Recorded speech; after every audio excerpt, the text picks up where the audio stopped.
DNVR Draft Pod. It's our guy. Kale's on top of it today. Live from the Toyota Lounge. You know Toyota, the official car of DNVR. That rhymes right there. Go check out your front range Toyotas. Toyota, the official vehicle of DNVR. Bang. We got a good one. Hardcore football Thursday morning at DNVR. College football draft. Cortland Sutton on in a couple hours. Great stuff. And us, the draft boys, we get to settle in a little bit. We did all our draft recap stuff. All year we were previewing that draft. We recapped it. We started with our little 2025 preview. Yes. That was lit. That was absolutely lit. We're excited about this this upcoming class. I'm getting a call.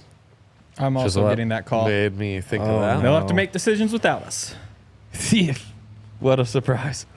That was the case from the start, Henry, wasn't it? It was. Yeah. Yes. A lot of calls. Decisions without us. Indeed. So today, something a little different. We've gotten this request many times. Why don't you go back, talk to us about things that you've gotten right, you've gotten wrong in the past. So, okay, we're going back down memory lane. 2020 redraft. How about them apples? That's the Jerry Jeudy draft. It is the Joe Burrow draft. Lots of interesting things to get in. 4 years ago, a lot of these first rounders have gotten their fifth year offers on the table. Guys like Justin Jefferson are getting paid boatloads of money and resetting the wide receiver market. So it felt like a fun way to go back and do this little exercise. So just to be clear, we're redrafting as the teams were in 2020 April when this draft happened. I think the redraft is same teams, same order as they are now. What do you mean? But, I mean, would you subtract a Jalen Hurts to the Eagles? The discussion. Yeah, exactly. So we'll get into it.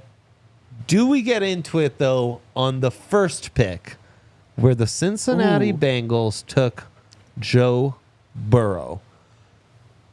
Last offseason, never even a conversation. Of course, Joe Burrow, first overall. He's changed that Bengals franchise completely around. Why would you ever consider anyone else?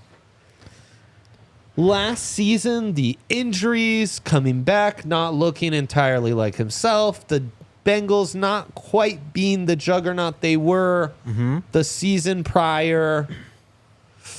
He was 5-5 as a starter. Yep.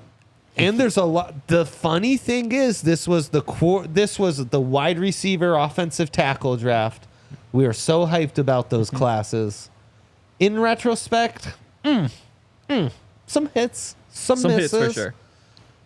The quarterback class, though, with Burrow, Herbert, Tua, Jalen Hurts, looks really, really good.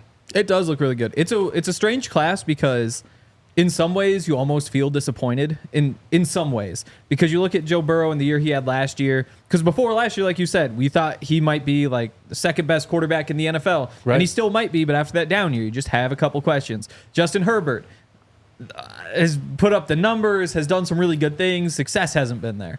Jalen Hurts, very, very good a couple years ago, could have been MVP. Last year, kind of the dip. And you think about the system and the weapons. And so in a quarterback class, you can't be upset when this is the outcome. You got three guys who are going to be Pro Bowlers. And Tua Tagovailoa belongs in there too. But it does. Jordan Love as well. Jordan Love. Oh, of course, Jordan Love. Yes. And so it is a really good class, but you don't have that one guy who really has proven Like he's a force in this league. He's a surefire Hall of Famer, and that by the end of this year we could be saying like 2 of these guys are on that track. But right now you're just kind of in this in between situation. I'd agree. And if there is anyone who is on that surefire Hall of Famer track, it's probably Justin Jefferson right now. Yeah. And I think when you're talking about number 1 pick, should the Bengals have taken Burrow? Justin Jefferson's the only conversation, and you just can't do it because Joe Burrow's a quarterback and Justin Jefferson's a receiver. But I think when you look at Herbert, when you look at Hurts, when you look at all the other quarterbacks, Burrow's still the guy you want. You agree, Jake? Yeah, I'd say so. I mean, he came into last year with an injury as well. He battled through that early on. Happens a lot. It does happen a lot. It's the, second or third year he's had coming off an injury or is dealing with an injury in fall camp, so... And I think raw talent, we'd agree, both Herbert and Hurts probably above him. And probably Love. Mm-hmm. I mean, that was like the knock on him coming out was he put up all these numbers, but how much of it, it's kind of like Jaden Daniels this year. It's like how much of it was his supporting cast, the system. And how elite are those tools? Yeah.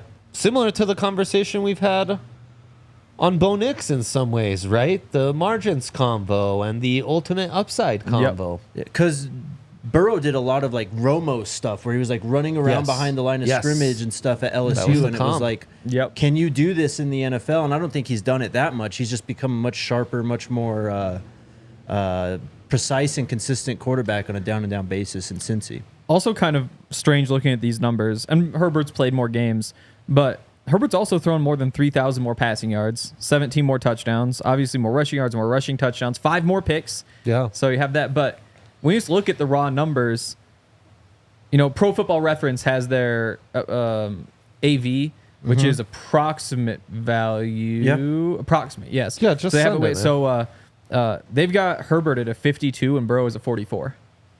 Just kind of interesting that the gap is like that big in terms of just like how they see those numbers. How many more games has Herbert played than Burrow? Do you have that? 8. 8? Right? Half a season? 10. Oh, so more than half the season. Yeah.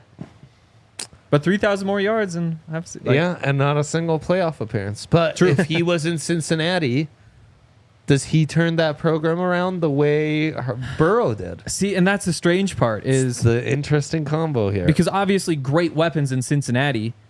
Weapons in LA have been good too. Now the injuries have been, I guess, what holds him back. But you look at you go into that situation with Austin Eckler, who's a great receiving back. You have Keenan Allen and Mike Williams. You say those are your big 3 weapons. Right. That's a great situation to be dropped into. You draft Rashawn Slater, who's an all-pro left tackle as a rookie. Right. You have all these pieces that seem like you're good, but they just haven't been able to sync everybody up and on the field at the same time. So it is strange. But I think Burrow fits when you have better weapons. Burrow's going to thrive because he's more the distributor, whereas Justin Herbert's the put the team on the back and see where we go. I do think there's something to say about the immediate chemistry that Burrow and Chase were able to build, and I know that's kind of getting into the year after draft and stuff, but that's fine. But that's I think a big reason why he was able to have success so much. He's already thrown this guy thousands and thousands of passes basically over the 3 years they were together at LSU, or 2 years, I guess. Another Broncos comp with this Troy Franklin Bo Nix marriage being put together. Yeah. So, but you can't understate being able to fast track that stuff. They didn't have to go through any. All right, I need to figure out exactly what this guy's game is during the spring and summer. They were just able to pick right up where they left off. Totally. And yet, honestly, Burrow, Zach Taylor, that whole thing, I never thought it would work out this seamlessly in Cincinnati. I really didn't. And in some ways, I don't think we're giving Burrow enough credit for having turned around a situation that, man, it took decades to turn around. And really, he's the one factor, man. He's truly the savior. He is. I'd give Zach Taylor some credit, though. I feel like there was a lot of... Damn straight, man. He's just a Sean McVay guy, when he was getting hired. Everyone just wants to copy the Rams back then, but he's impressed me. I think he's a really decent NFL head coach. Yeah. And I think it's always strange to go and do the alternate history thing. One of the things we talk about on the Broncos podcast a lot, or that I think is interesting, is that the Broncos had an opportunity to beat the Texans. Like in December, they have the ball plus side of the field, 5 minutes to go, 5-point deficit. They easily could have won that game. And in that case, they just need to beat either the Raiders or the Patriots to make the playoffs. And if the Broncos win that Texans game, the Texans don't even make the playoffs. So not only they obviously don't win a playoff game, but how differently are we talking about the Texans if they finish that season with 9 wins? We're saying like good year. Next year you probably do make the playoffs. When you go back and look, you know, and this isn't how football works because every game is close, but that Super Bowl run, when you play in the wild card round, it's a 1-score game when you beat the Raiders. It's a 3-point win over the Titans. It's an overtime win against the Chiefs. Again, they earned that. They won those games, and that's all that matters. But it's just kind of fun to think, like, what if the ball had bounced a different way in one of those games? How differently do we see him? Because the next year come back and conference championship again, but it's such a small sample size in football. It's not like the NBA playoffs where the better team wins 85% of the time, 90% of the time. It's more like 60-40 here. So it's just too early to say what Burrow is, I think. Unless what you know is that he's going to be a top 10 starter in the league for the next decade. I'm confident in that. But with an injury caveat, though. With an injury caveat for sure. But I still haven't. I'm not ready to just say like he's a top 5, top 3 guy for the next. Like you gotta provide a little bit more volume, especially after that year he had last year. Yeah, last year, I mean, really hurt, I guess, his overall stock. But yeah. I still believe in the guy. I think they've got great weapons. I think they've done especially compared to his rookie year, done a great job of building that offensive lineup to help protect him. Yeah.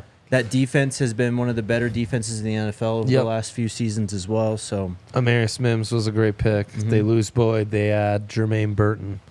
Going to be interesting. Mm-hmm. If you thought that was an interesting conversation, just wait till Washington and their selection of Chase Young, a guy who I thought was cannot miss at number 2. Injuries. Is it all injuries? It's not all injuries, but a big portion. It's These were the Snyder Washington football team, I think it was back then too. So I know you could say that about the Bengals, though. They had that stank on them too. True. Yeah. Sometimes you think prospects are can't miss, and sometimes prospects are can't miss. That's what signing up with Bet365 is like when you use our code DNVR365. Thank you for the Henry. That really you nailed that one. Can't miss app, man. Can't miss because you get on there right now. All sorts of amazing. The futures on the NFL are outstanding. It's crazy. Look at those. Big list. Yep. Including how many rookie starting quarterbacks are we going to have? Lines will at be 3.5. the Broncos starting quarterback. You're hammering the over, aren't you, Henry? Well, I'm confident in Nick's. Yes. I'm confident Nick starts. Yes. Caleb's going to start. Yes. Jaden Daniels has to start. Has to. Drake May, J.J. McCarthy, and Penix isn't. I almost take the under. Drake May, I think Jacoby Brissett makes a lot of sense. I think you look at Minnesota, and I think like when you make the trade for Darnold, that makes a lot of sense. I think I take the under. I'll take the over. Yeah? Yeah. All at Bet365. All sorts of great stuff. NBA Finals starting. We'll have some soccer, international soccer coming soon. I'm hammering some French Open futures.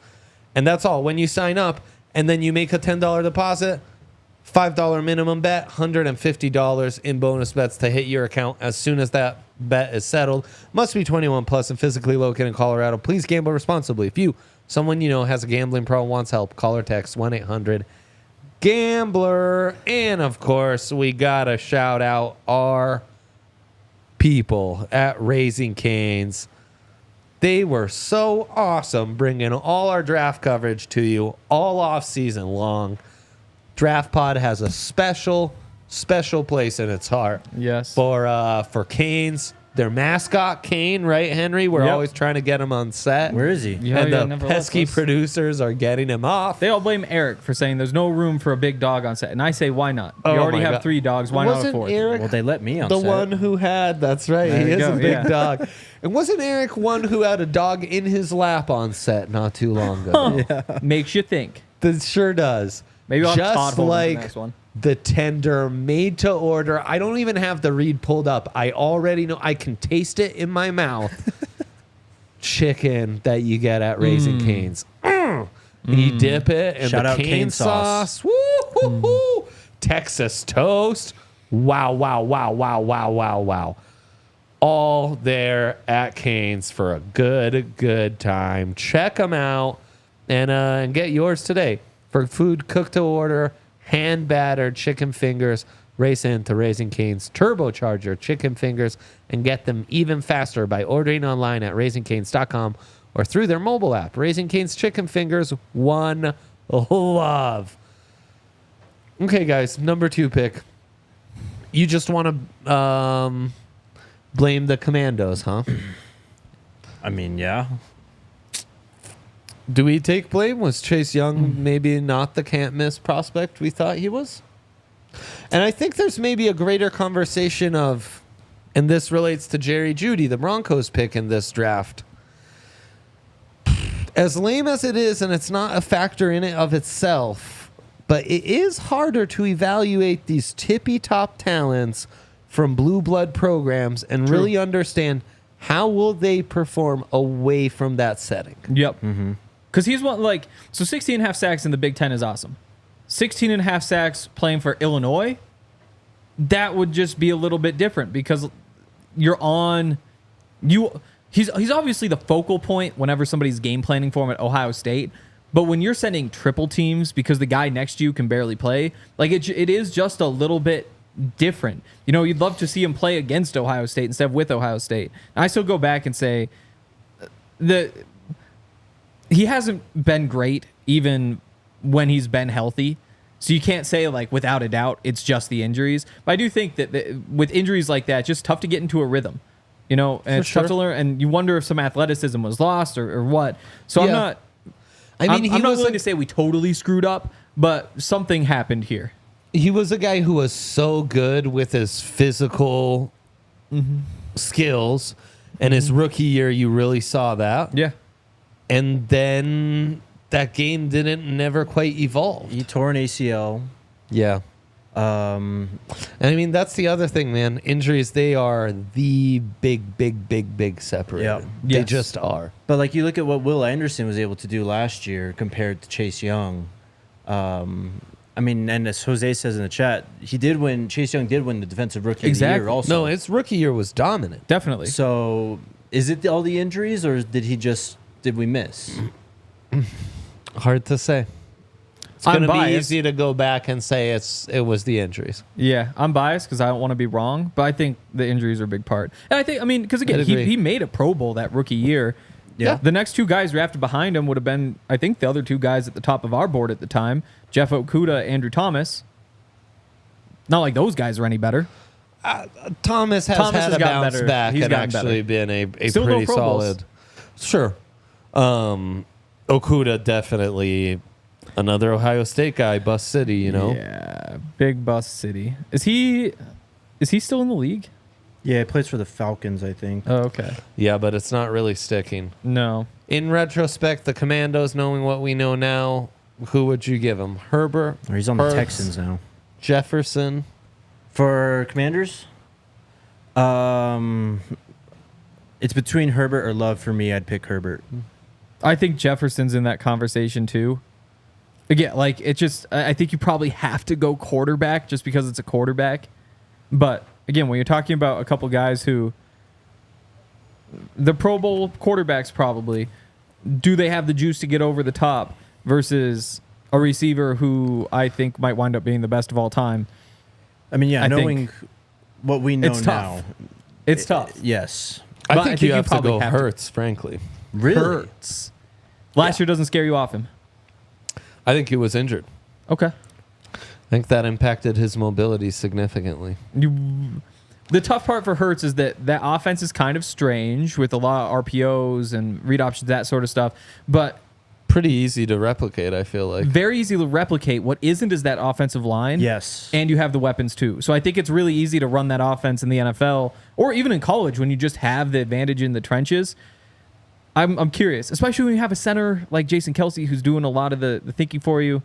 You can't fault him for being placed in a good situation, but I do have more reservation. If you look at him and Justin Herbert and Joe Burrow, who's most likely to just fall off and not really be a guy 5 years from now? It's Hurts in a landslide, I think. I'm really intrigued to see what Hurts does this year because, like what Henry mentioned with the offensive line, like the tush push. I mean, you look at his touchdowns, how many or first downs that he's gained on the ground. How many of those have come from that play alone? Sure. And how many of those plays were driven by Travis Kelce or Jason Kelce just being able to get way lower than most defensive linemen because he's a freak athlete at the center position. I think Hurts at the quarterback position more freak athlete than Kelce at the center position. I also think the O-line deserves a lot of praise. There's no O-line the last 5 years that has handled injuries at the offensive tackle position better. Yeah. And how much has Hurts helped them in being able to make up those differences, you know? So anyways, just the thing. I think to move on, I would give it, I'd go Herbert as the 2-1 vote on this one and go to the Lions. Who, man, you look back, if the Lions don't botch this Okudah pick, where could the Lions be right now, today? Yeah. And this one to me is Justin Jefferson. Awful miss. It is. Is Jefferson a bigger upgrade at receiver than Hurts is at quarterback, though, for Detroit? Well, they'd have Stafford still, right? Or you can say they have Goff, right? It's tough. Either way, I think you give them, I mean, damn, they already had Calvin Johnson, but you could give them the best receiver in franchise history with Justin Jefferson.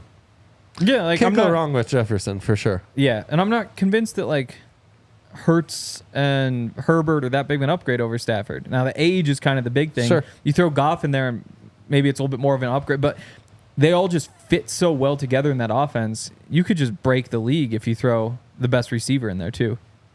No, I mean, the Lions offense we saw last year, add Justin Jefferson to it, they would have been my favorites to win the Lombardi. Oh, yeah. Oh, yeah. Oh, definitely. But this is where the positional value with quarterbacks is so overwhelming.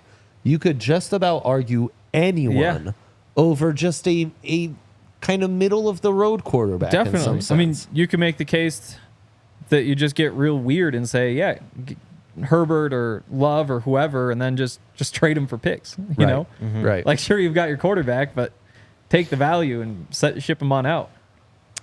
Giants at 4. They selected Andrew Thomas at the time. He was the first of what should have been a stellar offensive tackle class.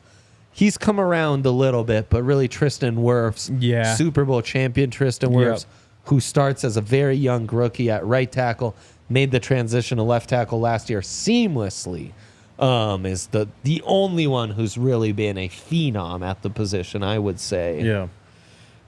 Giants, though, I mean, once again, I'm going to make a case that an NFC East team in this redraft should take Jalen Hurts away from the Eagles and just take him. No, I think, especially when you compare it to Daniel Jones and kind of that whole timeline, I think that's what they do. And personally, one of the reasons I think Jalen Hurts is going to have a good year this year is because they gave him Saquon Barkley. You give him Saquon Barkley right off the bat, and you talk about that dynamic in the backfield, all of a sudden, you're not going to replicate the success he had with the Eagles probably, but it certainly would help. Again, I'm going to throw out Jordan Love's name because I think he deserves more respect in this conversation. Well, and if I put Brandon Daboll on like a lie detection test, quarterback he'd want for his offense in the Giants, and what's probably an in or out year for him as a head coach. Would you rather Jordan Love or Jalen Hurts? I think Daboll picks Love, man. I think I so just too. Do. I think he's got a little bit more in terms of pop in the arm and being able to make throws downfield. Correct. And I mean, you saw Daboll. He's worked with guys like Lamar, Josh Allen. Like, these are improvisers at quarterback. That's what Jordan Love is. It's true. Yeah. It's true. I struggled to get PJ Locke's pick of Jordan Love out of my head, but I know that's just me being biased sitting in that stadium with a bunch of people saying, I can't believe this guy's so bad. Like, you waited this long and he's still this bad. Then everything turned after that. He had a great second half of the year, man. He did. It's just so tough when you say, like, great second half of the year. The trajectory's already there. You love the style of quarterback Jordan he Love is. will always be a little inconsistent like that, similar to Josh Allen. Yes. Yeah. But Josh is always going to have some of those lapses. And frankly, it's part of what's made Jalen Hurts so phenomenal. Yeah. Jalen Hurts is one of those guys that really doesn't have a ton of those, man. It's the classic ceiling versus floor debate. I think Hurts is a much higher floor quarterback than in terms of ceiling. His floor, because he is such a phenomenal runner, is almost hard to assess. Like, his floor just might be 10th best quarterback in the NFL. Which is damn good. It's incredible for just your floor. Jordan Love just took off that second half of the season, like you said. You love the trajectory, but you also have Hurts, who almost won an MVP already. And so it's just a weird dynamic to the Super Bowl. Yeah. Do you trust 3 seasons of production or 6 weeks, you know? Yeah. Well, and usually when it comes to quarterbacks, I'm happy to take the risk. Like, you're just take your shot to have the best quarterback in the league or one of the 2 best quarterbacks in the league. Like, I'm willing to gamble. But Hurts is good enough already that he's like that line of, do you say like that could be good enough or do you not? So we've already seen him make a Super Bowl, but now he's getting paid. How's that change? I'm right there with you, man. I mean, I love Jalen Hurts. He's awesome. He's a cheat code in fantasy football, but in terms of like true ceiling and attacking all areas of the field, especially when throwing the football, I think there's a lot of games, at least last year, I wanted more out of that. And I think having watched Russ the last couple years, you throw a couple more questions in there too, because with those quarterbacks who are more athlete than just pure quarterback, what happens when they're 30? What happens when they're 32? What happens when they're 35? Or if he gets hurt again. Or if he gets hurt. Yeah. So you have some of those questions. But I mean, given the situation the Eagles are in, they can take advantage of a guy like that for sure. Throw him on. Like, what happens if Jalen Hurts is a Bronco at this point? I'd be curious to see how it all shakes out. I think he'd be incredible with Sean Payton. That's true. I agree. Sean Payton kind of Sean Payton utilizing him as a runner would actually be. Yeah. And you know, we get into, you're not attacking all the areas of the field as a passer, but you're stressing the defense as a runner. And that give and take that comes with that, you know. And I think it's so telling that 4 years into these guys' NFL careers, there's still so much to be debated. You know, we think often we know everything, like 3 weeks in to a guy's rookie season, and then it's time to pay them, and it's still up for debate. What's not up for debate is all the great events that DNVR has all summer long for you. Broncos road tripping to Tampa. That's going to be baller. You know Dre's a Florida guy. Go with Hank and the whole crew, Todd Davis, the whole gang down to Tampa. Do that thing. That's with fantravel.com to get all the details and secure your spot. You go to thednvr.com. Check out all our events there. Road tripping to Nebraska with Buffs. Going to be amazing, amazing, amazing. That's like an all-time college football town to go for a game day. And I mean, Colorado, Nebraska, that's like Black Friday growing up. Like, that's the deal, man. That's Joe Klatt's third most important game of the season coming up. Oh, my gosh. Wow. Go to Lincoln, make them feel it, leave the conference, do your thing. Buff's still going to come into Lincoln, whoop that ass, and make things happen. And, of course, we've got Rapids takeovers. We've had some amazing Rockies takeovers, hanging out in suites. It's been awesome. So, honestly, so many great events, specials at the bar. We're putting on some concerts the next several weekends. We've got happy hour specials. When's Ladies' Night? Did you guys see this? We got Ladies' Night coming up. I haven't dug too deep into that. You're bringing your lady? Well, no, because I'm a man. So I wasn't like, when I see like what's the deal? There's like the $12 tenders and a beer. What about the missus? She is a lady. Yeah. I am not her, and though. She makes, your universe revolves around her, Henry. It does. So we all do know ladies. It's her night. Tell the ladies in your life about ladies' night. Ladies' night at Every the DNVR Thursday. bar every Thursday. Thursday. Of My course. guy knows ball so good, man. Follow us on social at DNVR_sports or go to DNVR.com/events to check out your calendar. Oh, man. Shout out to Lexi, a true real one. Shout out, Lex. A lady we all know, you know? Yes. You can confirm. We can. And Yes. confirm. So that's great. Look forward to ladies' night with Hank and Lexi and We're the only whole like gang. 4 picks into this thing. Yeah. No, we're moving at a really great pace. There's a lot to discuss. There is. The We have like Dolphins- 11 picks to go. The Dolphins at 5 took Tua. Do we just give them Tua, or is it Jordan Love time? So we gave the Giants. Oh, that's crazy. We did. Hurts Yeah, or we Love? did. Hurts. I was a big Tua guy coming out. I think I like Love more now at this point. Bang. In a vacuum, I think you have to. I think there's a question of, do you want to change the timeline for him? Or if you're the Dolphins, do you look back on the last 4 years and just say, you know what, let's just keep this how it is. You We know like what? how we are. Like you throw Jordan Love in there, and all of a sudden the offense changes a little bit. He has a little bit different skill set. Embrace change, Henry. No, I would. I don't think the Dolphins are any good. I know that's crazy. Whoa. Again, after saying like you saw what Jordan Love did to the Broncos, or what the Broncos did to Jordan Love, I should be saying like the Dolphins are incredible. Look what they did to the Broncos. But what, they've beaten one team that was above 500 in the last couple of years. That was the stat last year, right? Was it just last year? Or I can't remember. I mean, it might have just been last year. I mean, they've found a way to beat up on bad teams. Mm-hmm. They haven't found a way to compete with good teams, and maybe Jordan Love can change that. Okay, not to go too deep on this, but I think this is really go deep. interesting because this would be, for both sides, for Tua and Jordan Love, this would be very fascinating because Jordan Love got to sit behind Rodgers, right? Obviously. Yeah. He had time to really work his game out in the film room and practice. Yes. Wasn't thrown into the fire. Tua, on the Yes. other hand, was in a situation where the head coach hated him. Yes, that is true. He was in a weird quarterback controversy with Ryan Fitzpatrick. Oof. So you'd be altering both of those timelines They also rushed him back from injury and too rushed fast? him back from injury. Yeah. Dang. I think, though, What a sliding ultimately, doors moment. like in today's picture with this whole thing, I'd be very intrigued with Jordan Love and the speed at receiver that Miami has. Samesies, man. That's where it gets really intriguing in a McDaniel offense, having that extra mobility too, all that speed at running back. Oof, it'd be really intriguing. Yep.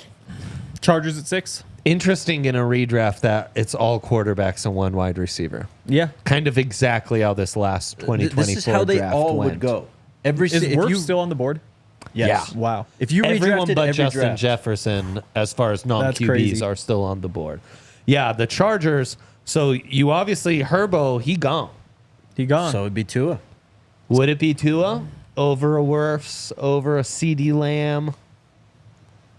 Who was the Chargers quarterback before this? Yeah, I mean, Tyrod, right? Oh, yeah. it wouldn't be good.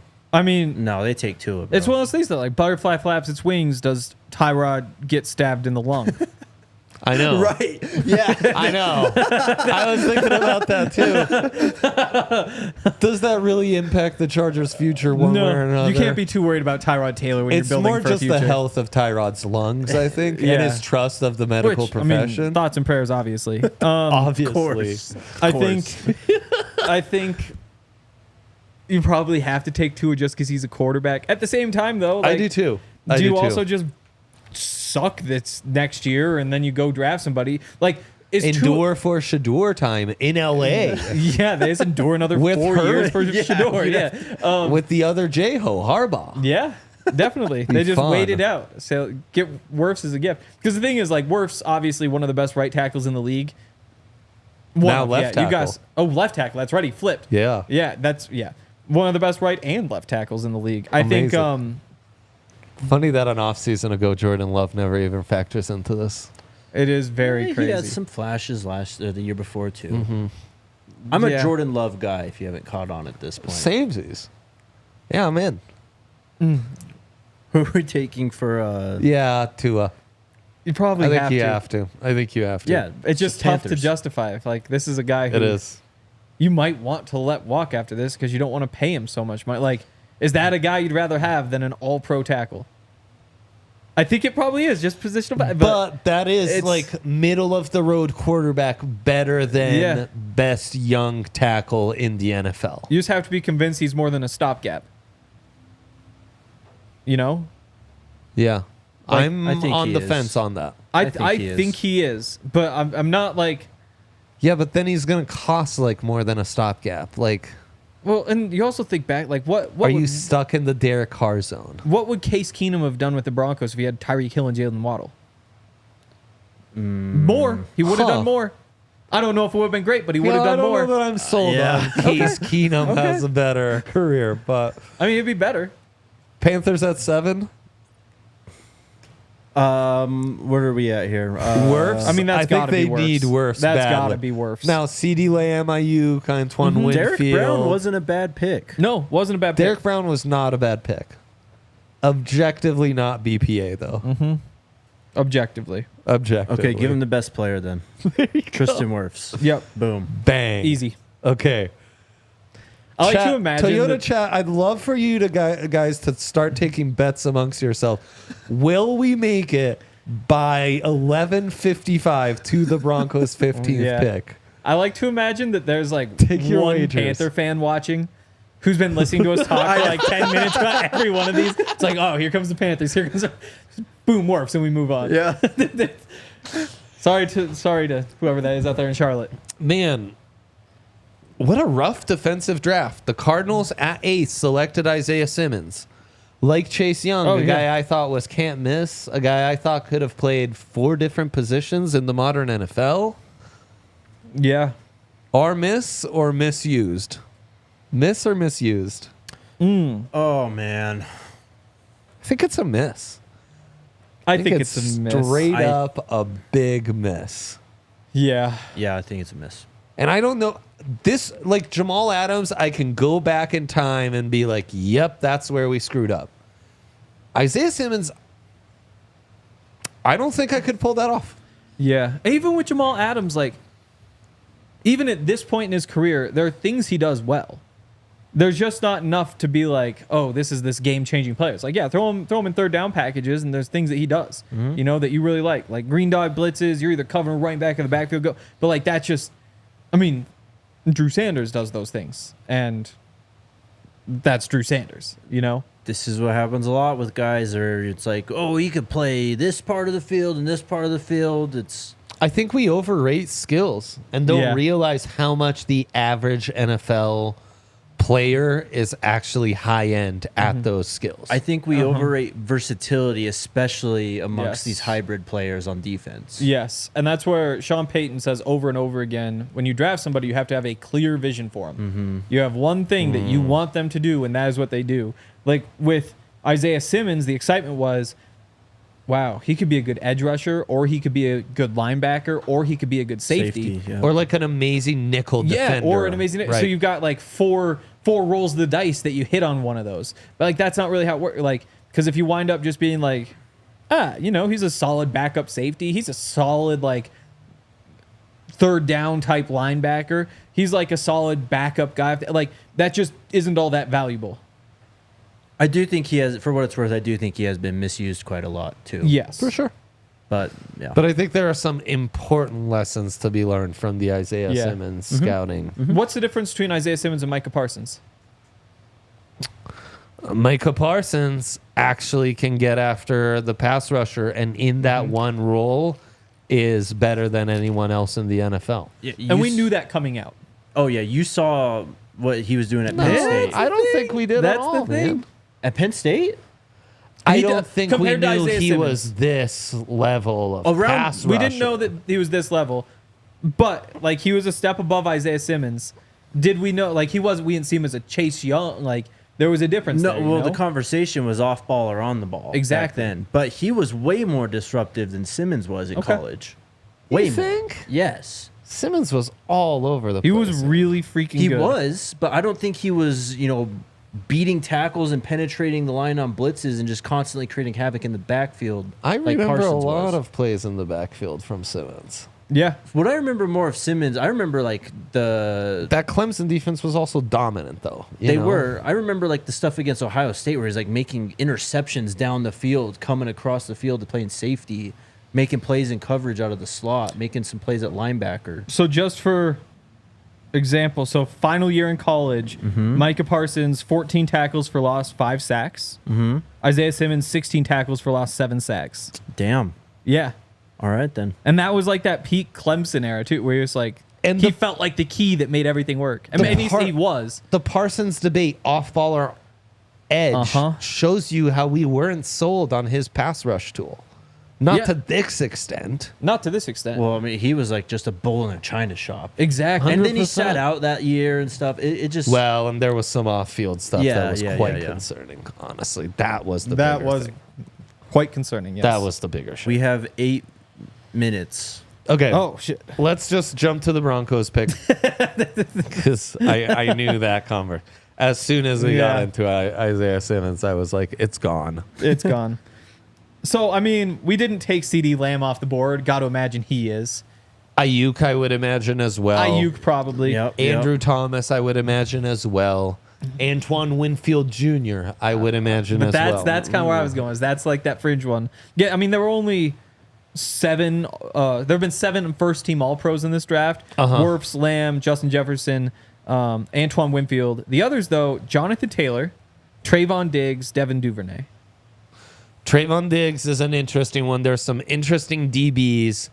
Trayvon Diggs, Jalen Johnson, who for the Bears has been very good and has come along quite nicely, and AJ Terrell, True. who has fluctuated He's from bounced back a bit. he's a future stud to like his stock last offseason I think was way higher than it is this offseason. Yeah, and I don't think he had a great rookie year either, too. No. Right. So meh rookie, amazing about that, too. sophomore.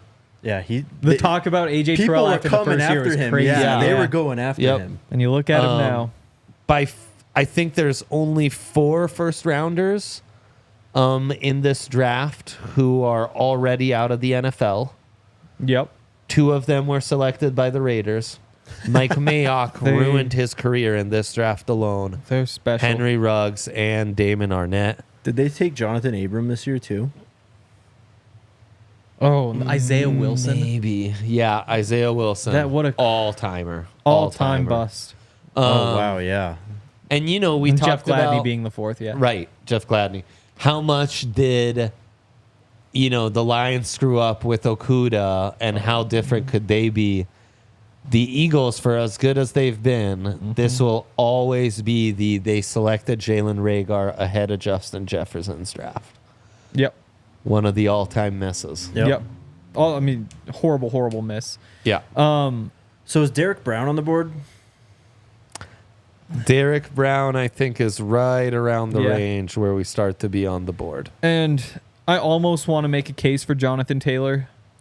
I would hear it, bro. I know. It's just the injuries the last couple of years, obviously positional value, but you're talking about a guy who has like, he averages 5 yards per carry for his career. And he's carried that off, led the NFL in rushing 1 year. Like there's, With no quarterback. that's, you're getting into the range where that's a good pick.